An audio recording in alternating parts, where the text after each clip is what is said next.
longues de 5 mm seulement, les minuscules fourmis Tetramorium sont nettement plus désagréables à rencontrer. D'une part, elles cachent leur nid derrière n'importe quelle feuille de grande taille. Et d'autre part, leur venin est 10 fois plus douloureux que celui des fourmis du Barteria.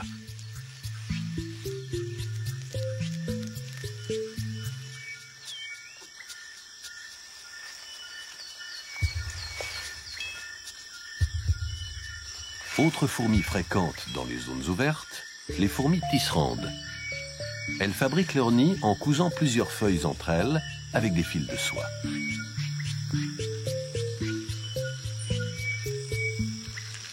Au moindre dérangement, elles sortent du nid et tapent leur thorax contre les feuilles.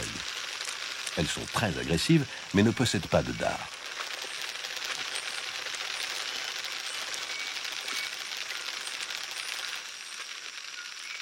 Une colonie habite dans une dizaine de poches de feuilles voisines les unes des autres.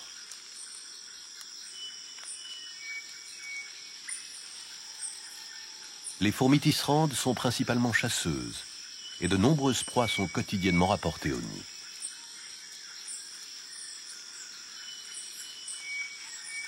Mais comme les Tetraponera, elles raffolent des divers liquides sucrés que certains arbres leur délivrent ici et là. L'Alcornea possède des glandes à la base de ses feuilles. Il profite ainsi de la présence des fourmis qui sauront se charger des mangeurs de feuilles de passage. Pourtant, en certains endroits, l'Alcornea possède d'énormes trous.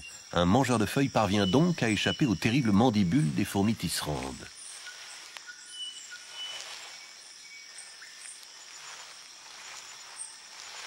Quel est son secret?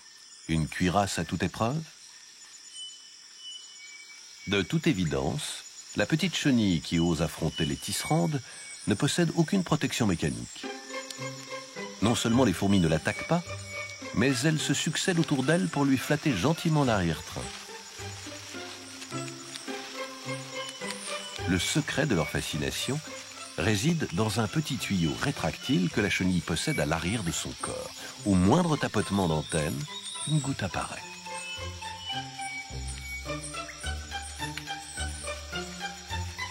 Personne ne sait ce que contient le nectar du tuyau, mais les fourmis qui y goûtent perdent immédiatement tout sens de l'honneur. La chenille n'est plus une proie, mais une source obsédante de délectation.